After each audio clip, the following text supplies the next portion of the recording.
you. Thank you for joining. And if you can add your chapter name to your own name, that would be terrific. So much fun. Oh my goodness.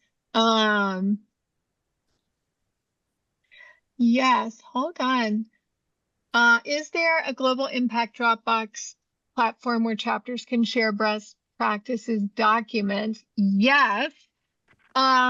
Actually, Robin, that was a brilliant question because we're getting ready to make a very special announcement coming up in the next several days of another new program that we're launching. And built into it is a repository for exactly that. It is a place for you to put your best practices and your documents, your runs of show, maybe themes for events or bylaws or board culture documents, grant applications. It can be anything. You can share them with us and then we make them available to all chapters. Or if you're looking for an example of something or a document of a certain kind, you can request it. And if we have them, we'll share it. And if we don't, we will ask around and get some contributions from other chapters. So that is a brilliant question. Thank you. It's like you could read our mind. You know what's coming up tomorrow. So I thank you for that. I am going to keep an eye on the waiting room. If you all put something in the chat and I don't see it while we're talking, tell me if it's something that you want me to answer, because I'm multitasking here and I don't want to drop the ball. And usually where I drop the ball is in the chat because I close it so I can see all of you. So my goodness, we have a lot going on. So I've already teased the idea that we are launching a significant program in the coming days. So stay tuned. That is very exciting. I will also tell you that Impact 100 Global is an anchor partner with the Women's Philanthropy Institute on Give to Women and Girls Day. Now, as you probably know, WPI is part of the Lilly School of Philanthropy, and every year they do research on the status of donations to women and girls causes.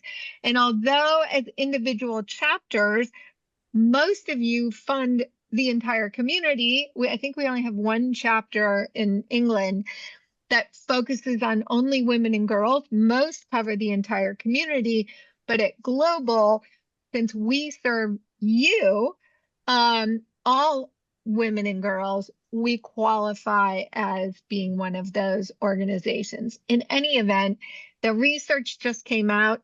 Tomorrow is Give to Women and Girls Day, and you will see some social media posts from us about that. There will be events happening, not led by Global. This is a very busy couple of weeks for us. And so although we're an anchor partner, and you'll see a little bit of social, we are not actively involved in it this year the way we have been in other years. But if it's something that's interesting to you personally or professionally, I highly recommend you go to the Women's Philanthropy Institute Give to Women and Girls Day, which again will be celebrated tomorrow, the 10th. They have named the 11th as the official, but the 11th falls on a Saturday, so they're pivoting back. So we have that going on. We have a big new program launch coming out. And of course, we also have the upcoming conference. I see a lot of faces that are registered, and so I'm excited to see you in real life, as well as faces who have been an active part of building this program. So it's honestly going to be our best yet. And it's on a beach in Florida at the end of October, which is like heavenly. So we have that. Let us not forget, however, that we also have the Global Day of Impact coming up. If you're a leader in your chapter, you should have already received an email from Global requesting your data. And so for any of you that are new, the Global Day of Impact is the first Thursday of November, and we do it every single year. And so when you hear me give stats like we have more than 75 chapters giving away just nearly $160 million, how I get to that number is because you all send your data. You send fun photographs from your last year of your chapter. It can be at events. It could be your big reveal. It can be whatever you like. We build your photos into a slideshow that plays at the beginning and the end of the Global Day of Impact celebration. But you also send your stats, how much you've given away since inception, how much you're giving away this year, and your number of members, etc.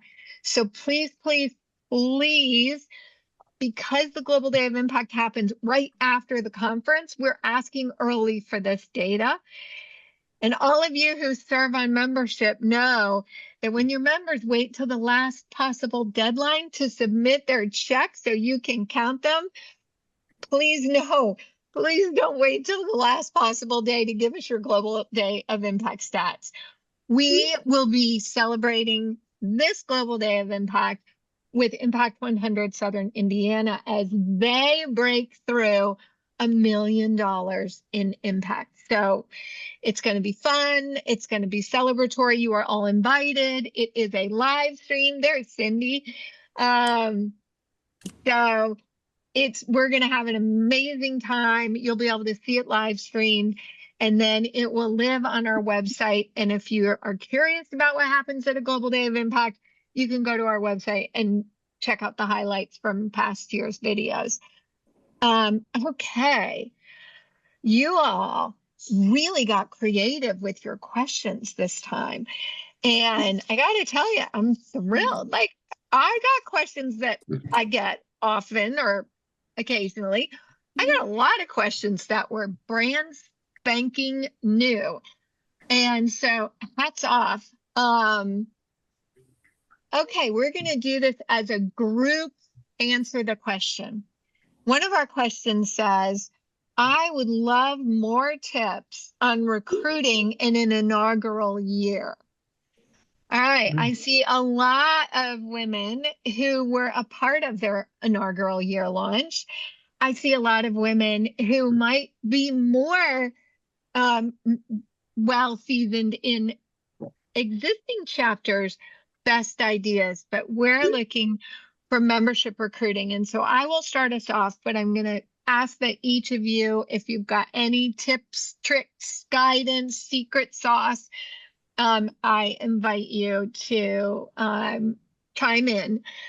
So really what you want to do is make sure that you're casting a really wide net. You want to get all elements of the community. One of the best places to start is go where women are convening anyway.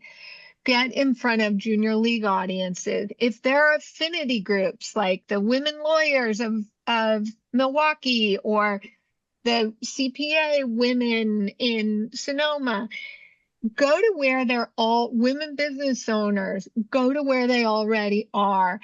Rotary Club, Elks Club, any of those service, Zonta, if you've got those. These are where women are already together. And although some of the ones I mentioned also will have men, always include when you are recruiting women that for the men in the room, they are also invited. By donating to your organization, they can help sponsor women who otherwise couldn't afford to join.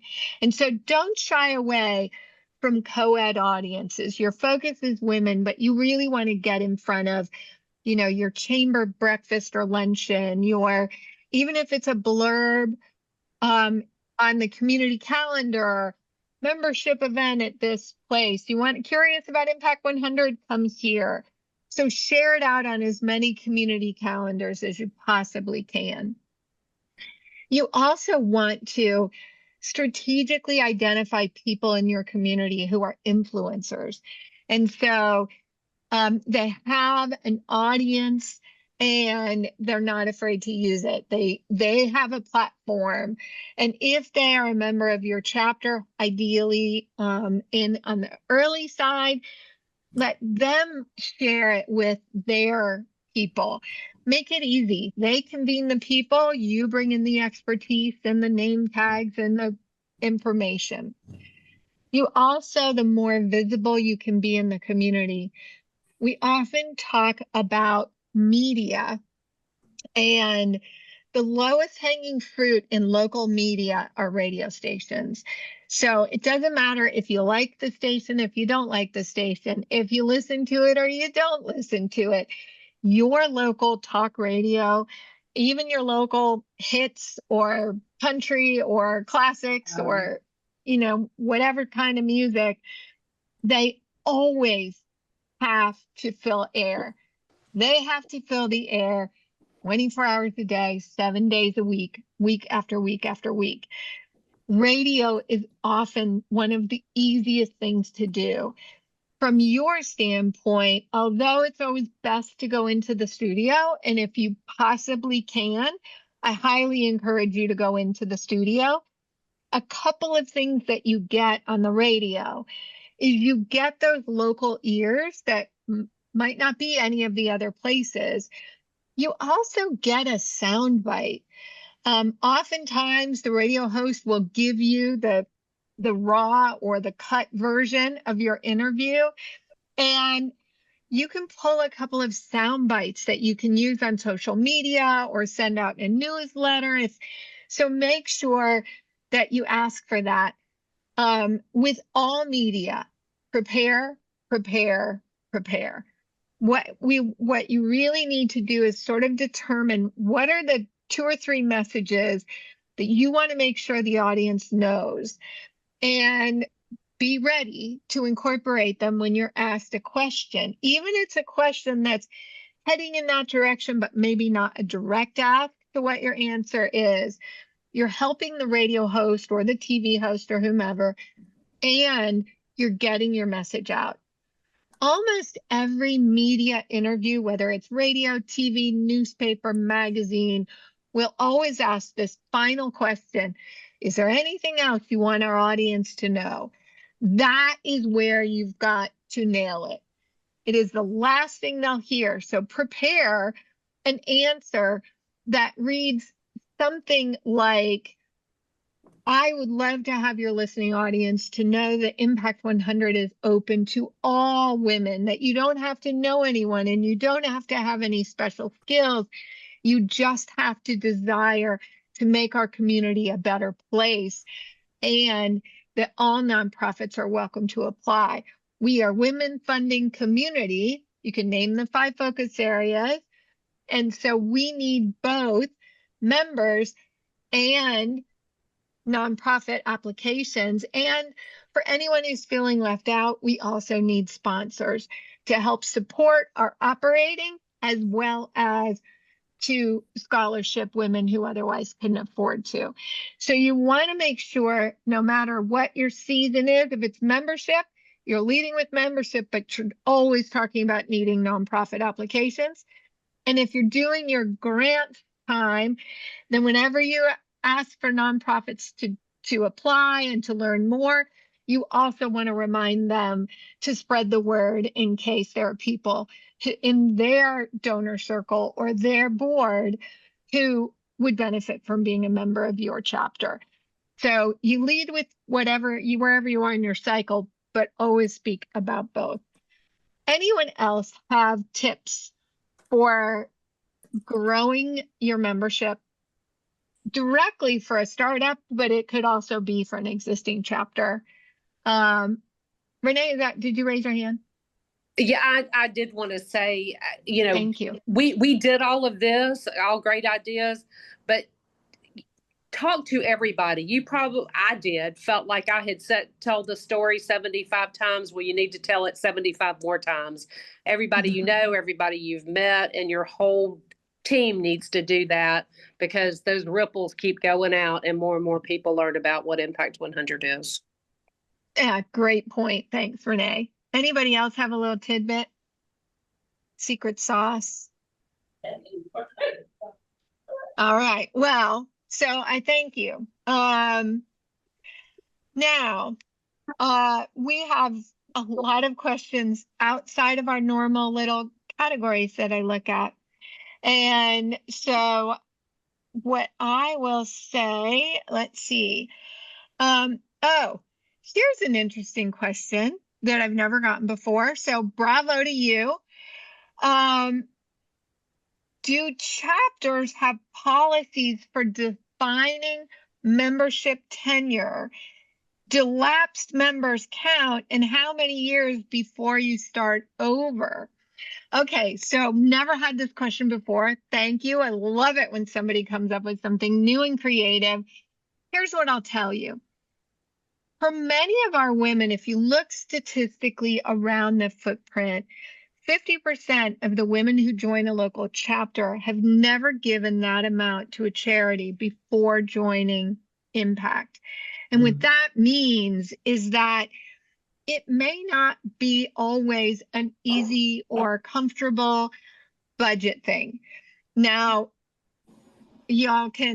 I've learned, I used to believe that 50% were sacrificial givers. I would say a smaller percentage than 50 are sacrificial givers. In other words, they're budgeting to make it happen.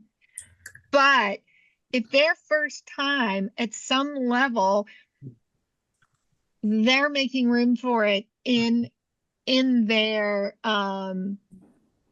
budget, they're shifting things, they're doing things differently, and they may come and go. All of a sudden, somebody's getting married, they might skip a year. We want to make sure that we welcome lapsed members. We don't want lapsed members to ever feel, like they're coming in late, or where have you been, or why have you been gone for so long? And so please keep your lapsed members, so they remember a year, maybe they took a year off, joined again, and now they've been out for a year or two. Keep them on your mailing list unless they specifically ask to be removed, and keep the door open. Women want to know that their membership matters, and the way that plays out is partially in the communication you give through newsletters and social media and so forth. But it is also how you treat every individual member when they end up needing to skip a year or two.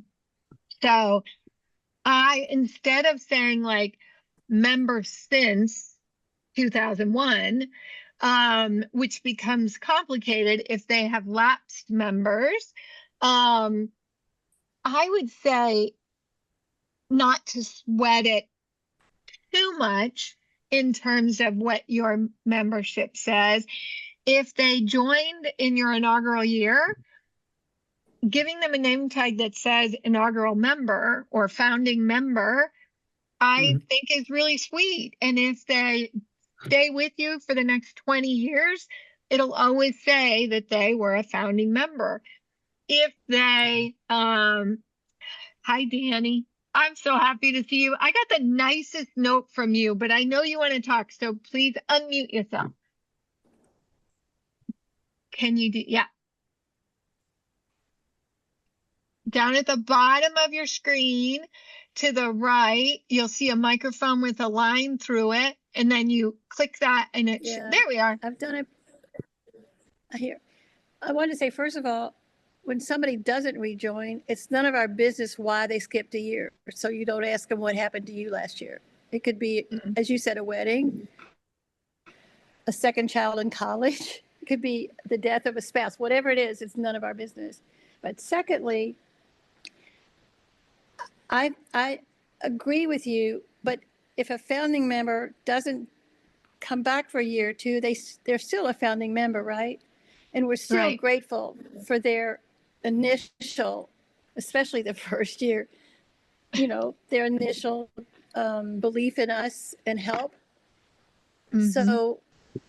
So my question is, I guess, if they do drop out because their daughter's getting married, for instance, for a year, they're still founding members if they come back in, whenever they come back in, correct? Exactly. Yep. 100%. Okay. Yep. Okay. And Thank you. if any of you don't know the amazing Danny, she is co-founder with her daughter Carrie for the Impact 100 Louisville chapter. So Yvonne, it looked like you were raising your hand. Yeah, this year we had a celebration where we did honor our long-term members, 20-year, 15, 10-year. And this kind of came from that because we don't have a policy in place necessarily. And we've, in the past, if people were lapsed for even up to 3 years, we still counted them as a continuous member. But there was really nothing written in stone about it. And we thought, well, if we're going to keep honoring year members like that, how do we do it? And are other people doing that too? Are you allowing 1, 2, 3 years lapsed members and then still counting that? And that's what we've always done in the past. We've just kind of let them keep that longevity. Yeah, I think that's probably the nicest way to do it, is just let them keep that longevity. And I also think it's encouraging. So yeah, I would agree. I think exactly what you're doing makes very good sense. Any other thoughts or questions about that? Excellent. Okay, awesome. Thank you very much. There was a question about how many chapters hire help, hire full-time staff, hire contractors. Who do you hire? Why do you have, do they help? Do they make a difference? And so what I will say is, across the board, most chapters do not have any paid staff. It's just most chapters don't. If a chapter ends up hiring somebody, the most effective hire is an admin person. Like it is, it's the person that is your database manager who answers your info at your chapter or delegates it to the right person on your leadership team. It's the one who might send out newsletters. They're typically contracted for a certain number of hours. And the most important thing is that they're not funded through member donations unless the member says, I'll give you X dollars so that you can hire a contractor. Like if if you do a fundraise and say, we want to hire somebody and we need to raise this much money. But honestly, it's rare. I do know back in the not early days, because I was already gone from Cincinnati, maybe, I don't know, 5 or 6 or 7 years in, the Cincinnati chapter, there was a local family foundation that was offering to a lot of Cincinnati nonprofits a particular grant in order to use this kind of shared fractional administrative assistant. Like the whole company was geared to have fractional help for some of the basic things like bookkeeping or admin. And so I know the chapter applied for the grant, got the grant, held the grant for a long time, and used a part-time admin from that pool.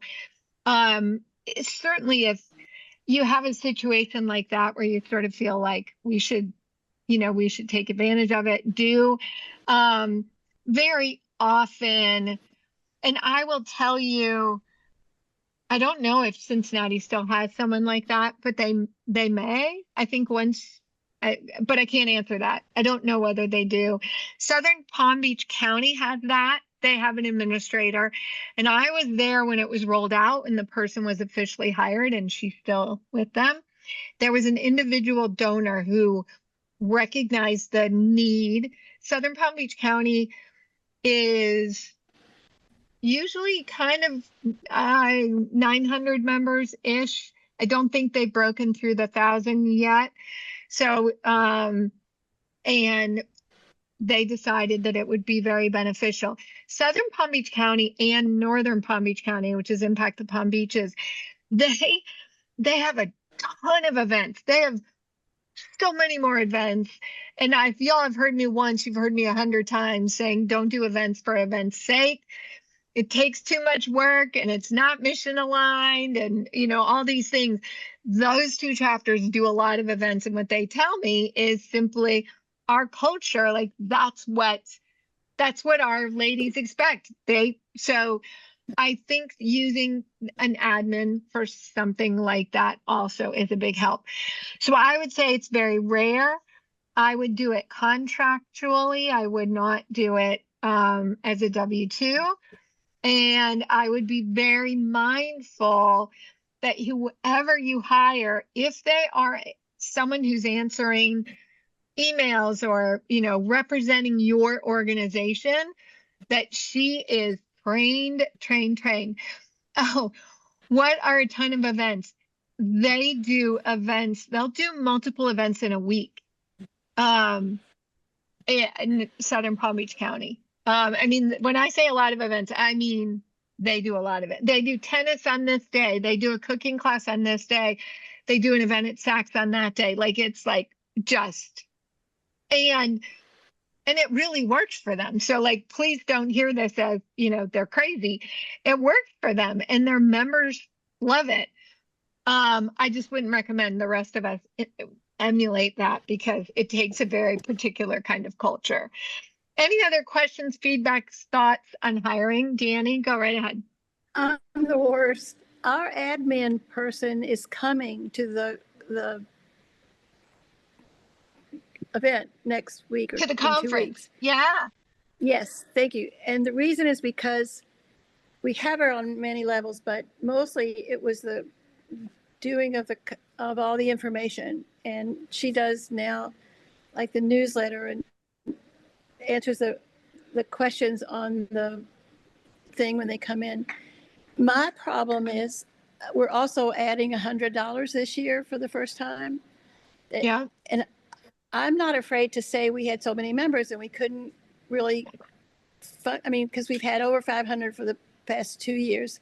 And it was a nightmare trying to make everybody happy and getting out the right information at the right time. And anyway, it's made all of us on the board, at least, extremely happy because we know if we need to know something, she's going to know it. And so that's why she's coming, you know, with me. But I can't say that it's good or bad for your perception. But my answer, if anybody says anything, is we don't send out fancy booklets and we don't do a lot of things that we would like to do, keeping people up to date in their hands. You know, I mean, because we can't send much out through the mail. So the point is, I want to ensure that our $1,000 gift is for the gift, every dime of your gift. So the things that we need, we can get from the $100. And, you know, everybody's happy, I guess. I wanted to be $50. That's still a lot of money. But anyway, maybe we haven't been doing it long enough, but it sure has helped us. And people say all the time on the board, well, don't give Ariane too much more, you know, because she's sometimes overwhelmed. And we're just paying her, I don't know what. And I think they gave her a membership, you know. So and I don't even know if that's smart, but that's the way it is. And I'll try not to talk. It makes perfect sense. I think it makes absolutely perfect sense. Somebody asked in the chat, Danny's with the Louisville chapter and they have 500 plus members. Claudia. We've had a contract part-time hourly admin for at least 10 years. We have over 300 members. We hope to hit 350 this year. And we do have an operations fee of $200. It's been in place. This will be the 4th year. We planned that long in advance. We announced it the year before COVID, and then we pulled it back because we didn't need it, because we weren't having meetings, we weren't doing so many things. Our biggest expense was our Zoom. Right. And we had no balking, and it's worked quite well. Things are expensive out here, so but no one is balked at the $200. So my membership is $1,200. Mhm. Good for you. Very good. All right. I love that insight. Thank you. These are such good questions. Okay, here's another question, it's very specific. How are members in Florida addressing the new Florida Bill 700? The Florida Bill 700 has to do with foreign donations. I am going to simply put in the chat a link here to a Holland and Knight, which is a really strong law firm.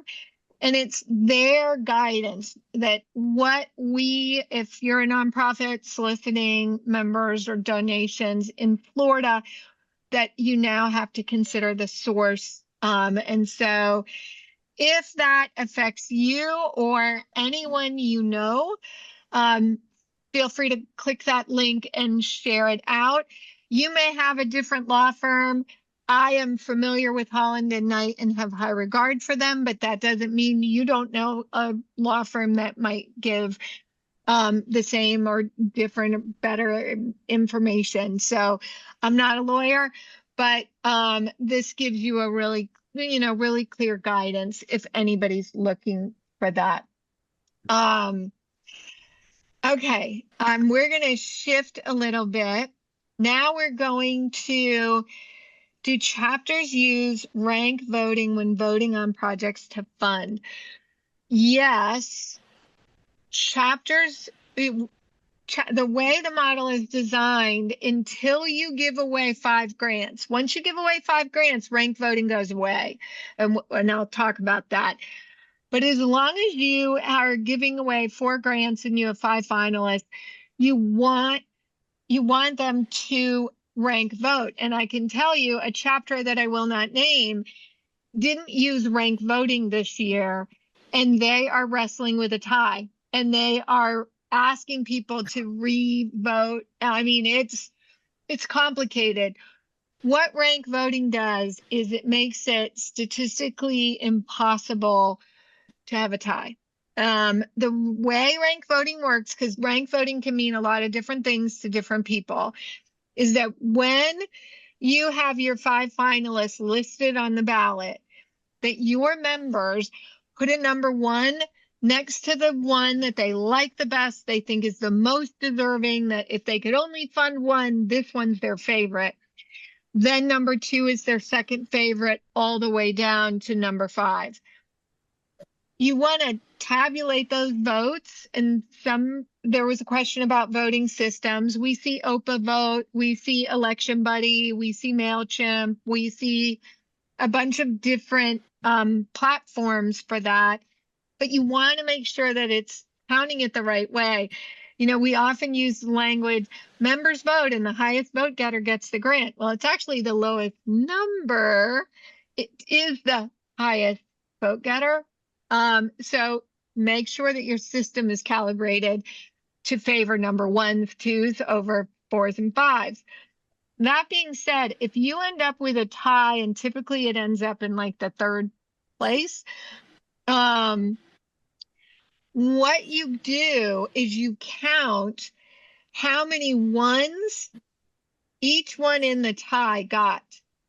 And if they got, the odds of them getting an equal amount of ones are probably slim, but hypothetically, you could be done. The one that got the most ones breaks the tie. If they're matched, then the one that got the most twos will break the tie. You will be able to name a finalist at the time of your annual award celebration when you rank vote. You won't have to go back. Now, for those of you who are at 500 members, or you think you're heading toward 500 members, and we have a question about that in here too that I will get to. That will be my segue, is that once you have 500 or more members, rank voting goes away. But pay very close attention, because it is vital that you get a strong nonprofit pool of applicants. Because once you have 500 plus members, you're giving one grant in each of our 5 focus areas. And in order for your members to vote, you need to give them 2 finalists in each of your focus areas.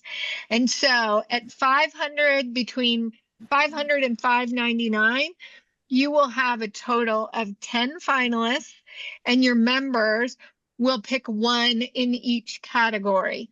And so it's just putting an X in the box. You're going to put one in each category and off you go. Once you get to 600, you'll do that. And then you will have a second question that says, name which focus area you want fully funded.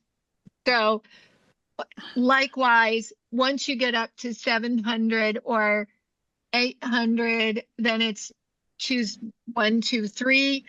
Once you hit 1,000, and we've got a lot of chapters not a lot, but more chapters than I ever expected, who are in the 7s, 8s, and 900s. Once you get to that 1,000, now you need 3 finalists in every category, and you are voting for 2 of the 3. And when you're Pensacola and you have 1,242, you will vote for 2 of the 3, and then you will pick 2 more categories that you want fully funded. And so that is broadly how the voting works. Now, I saw somebody waving to It's make me a. again. Go It's ahead, me Danny. again. Well, what we've started doing, right or wrong, I had nothing to do with this, but we've had a couple of years, like 530 members. So what they've been doing is giving the leftover to what they call merit grants, and they're grants that can, the nonprofit can use any way they want, and they can apply again the next year. But the thing that they've done that bothers me is, like this year at 530, they only had 3 extra, people to vote on, because they wanted the extra money to be bigger and have more impact. So,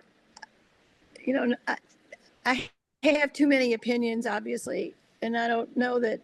I think I've lost some of my clot. But somehow, in the beginning, we divided up, like we were 206, so it was 103, and then we were 315, so then it was 305, and then when we started having over 400 and having, I don't know, what do you say to that? I've never been a fan of what I call consolation prize grants, those little merit grants. I've never been a fan, and I'll tell you, maybe I missed my calling as a psychologist, because it's a psychological reason. Especially when you're trying to grow, you've got a couple of issues with the merit grants. And first, let me just say, plenty of chapters use them. So you y'all get to choose. If you choose to use them, you can use them. I advise against it. So hypothetically, it doesn't really matter how many grants you're giving away. If you've got 5 finalists, and all 5 are going to get some kind of money. You know, the most powerful time to recruit and grow your membership is at the annual awards celebration. At that point, when you've heard from all your finalists, the members have voted, but we don't know the outcome. That's when, as leaders, you cast the vision of, imagine if next year we could fund all 5. Imagine if next year we could give away another grant. Imagine, well, even if you give a $5,000 or a $10,000 merit award, consolation, unrestricted gift, call it whatever you call it, as an audience member, the urgency for me to re-up or bring a friend diminishes because everybody's walking away with money. And for plenty of us, $10,000 is a windfall. If someone handed me $10,000 and said, you're doing a great job, I'd be over the moon. But I can tell you, when I'm raising money for Impact 100 Global, those gifts don't just drop from the sky. I wish they would. So, but they don't. So I think psychologically, you're missing an opportunity to really emotionally engage your members to help you recruit, which is why I'll often say, you know, we can't do it without you. The other piece of it is that when we talk about how we discuss our membership recruiting, the premise of Impact 100 is your $1,000 becomes $100,000 and is given away as a transformational grant right in our own community. Well, was it my $1,000 that was just given away as part of a merit prize? Because that's not what I donated for. I donated for a transformational grant.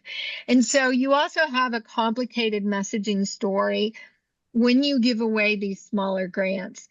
However, and here's a huge caveat,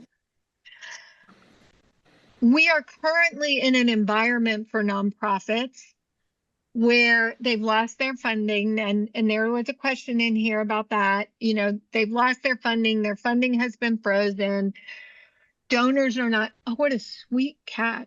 Donors are not, sorry, squirrel. Donors are holding on to their donations. Life is more uncertain. In your community, you might decide, the way many did during COVID, you know, if we have 360 members, we're going to give away 3 $100,000 grants, and then we're going to do something unique with this extra 60. You know, in the COVID days, sometimes it went to a local COVID relief fund so that you felt like you were walking with the community. Or in today's world, it might go, you know, as a help to some of the chapters that apply, or excuse me, some of the nonprofits who apply. And that's all okay. But the key is your members really need to vote to approve that before you collect your first membership check. Otherwise, you're telling them one thing and you're doing something else. And I know it's an unpopular thing for me to say, but I just want to make that statement. Okay, let's see. So what happens when the money over 100K? So normally every increment of 100 members, you make the grant bigger. So the way the impact cycle works is you recruit your members first. When you do your big reveal and you say, we have 333 members, you're now, my math, 333 members. You're telling the community that they're going to apply for, there will be 3 available $111,000 grants. And from there, the nonprofits apply. So they're applying for the exact dollar amount. We do have chapters that do everything on top of each other. They're recruiting members while they're vetting grant applications, while they're doing all these things. So they don't know what they're going to have. Again, the power of the model is in part that cycle. Just to be clear. Now I want to pivot a little bit toward getting 500 members.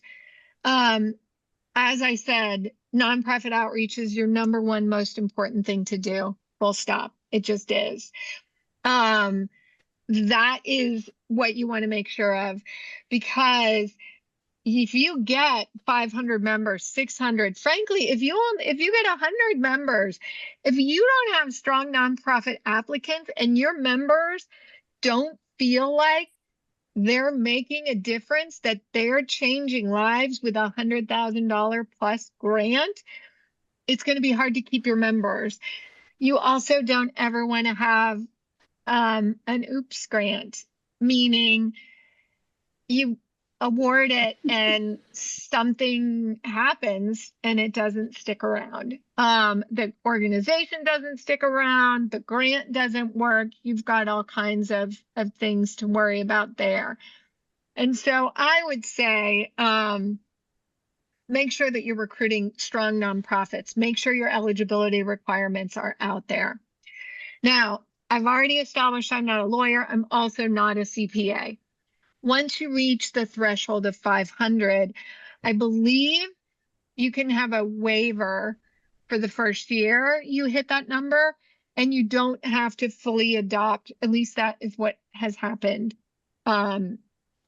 everywhere I've been involved. You typically don't have to change everything if you just have 1 year of 500. But if you, being a membership organization, if you're at 501, you might be afraid next year you won't hit 500. You might not have to do some of the extra reporting, but you will have extra reporting to do on the financial administrative side. And that includes, you really want to be looking, if you haven't yet, at audited financial statements.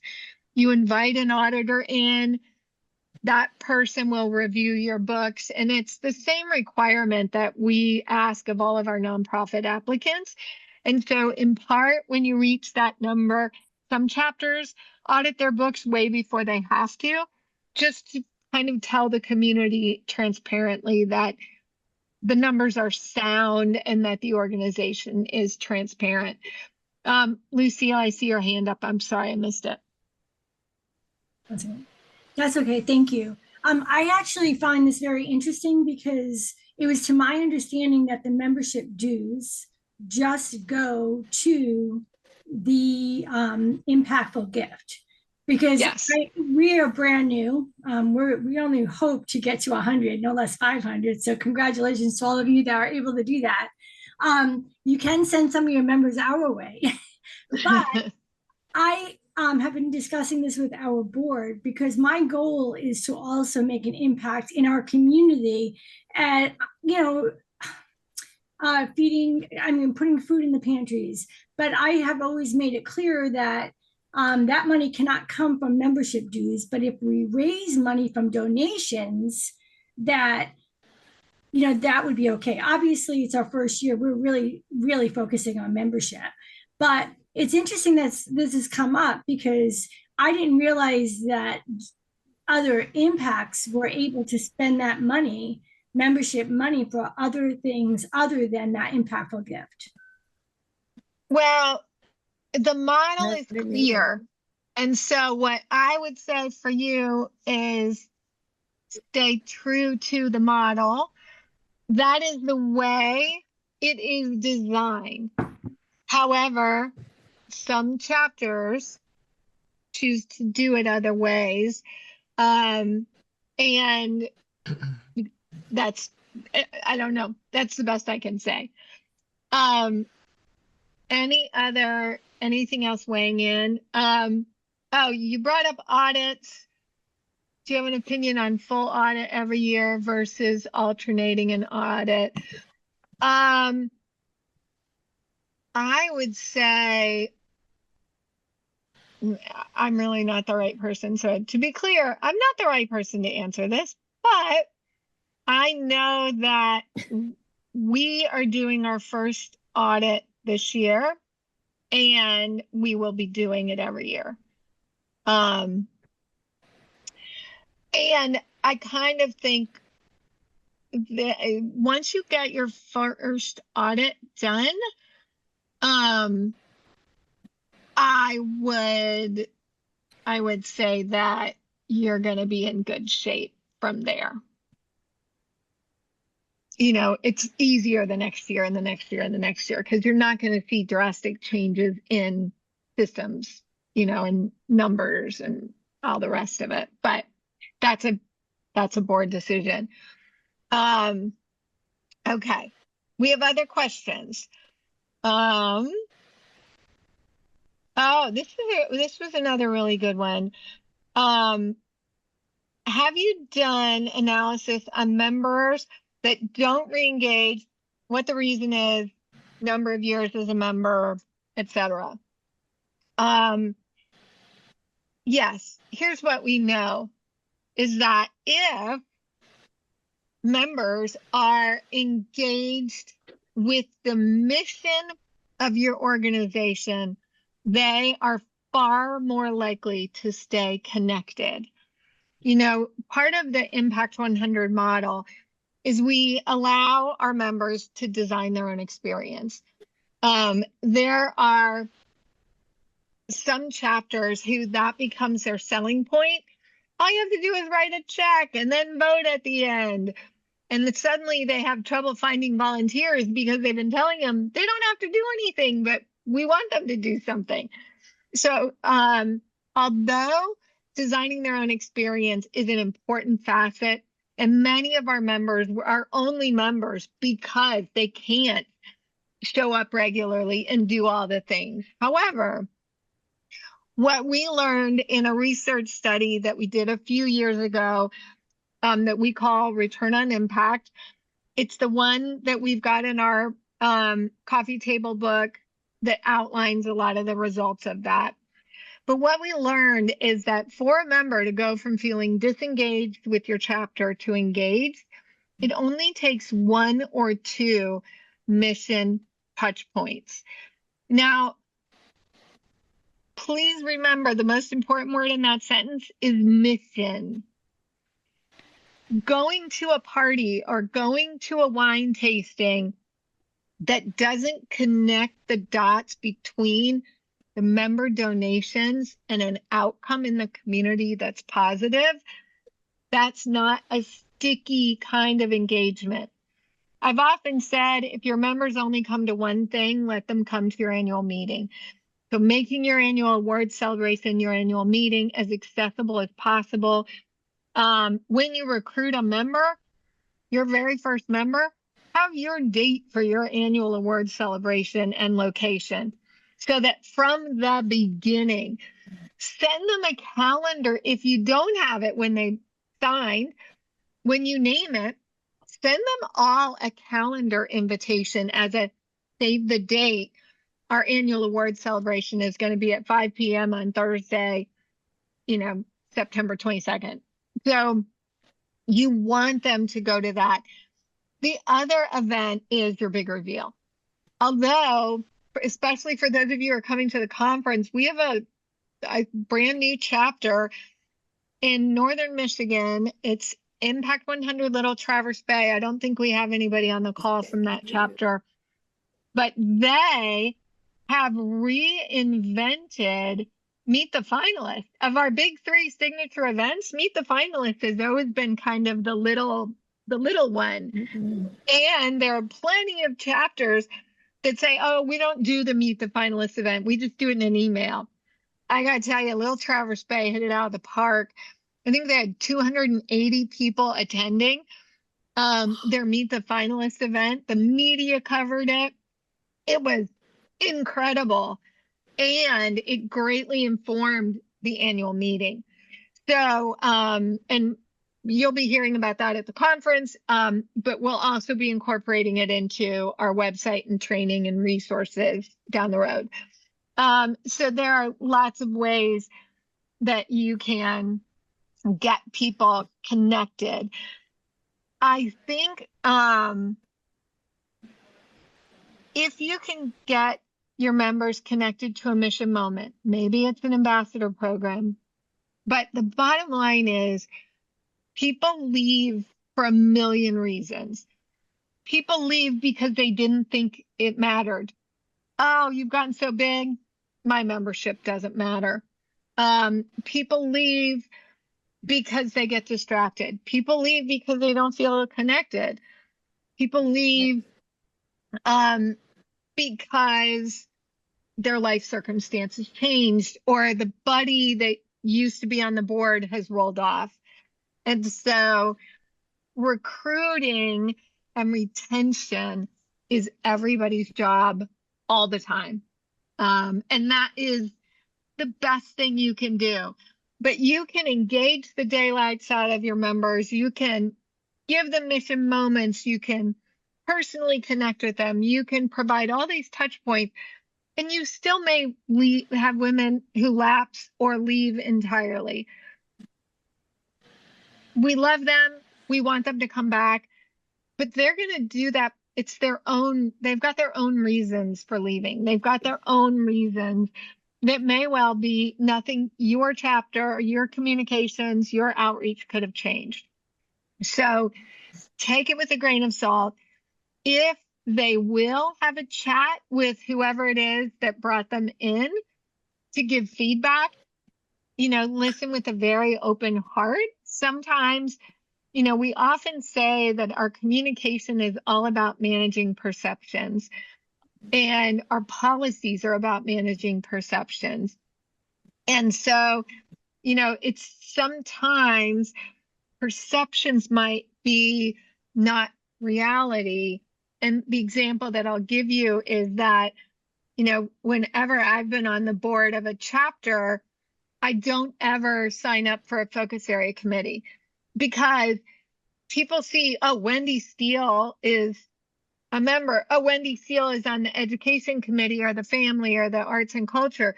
That must be what'll get funded. Now, I'm only one vote. It doesn't mean anything, but as a leader in your organization, especially if you're the face and the voice, you want to be agnostic toward the different focus areas. Either go to one meeting in each focus area and not actually serve, or make it very quiet, because perceptions can change everything. If you have too many meetings in a country club type environment, or too many meetings on a certain kind of part of town, all of those things can affect engagement. Martha.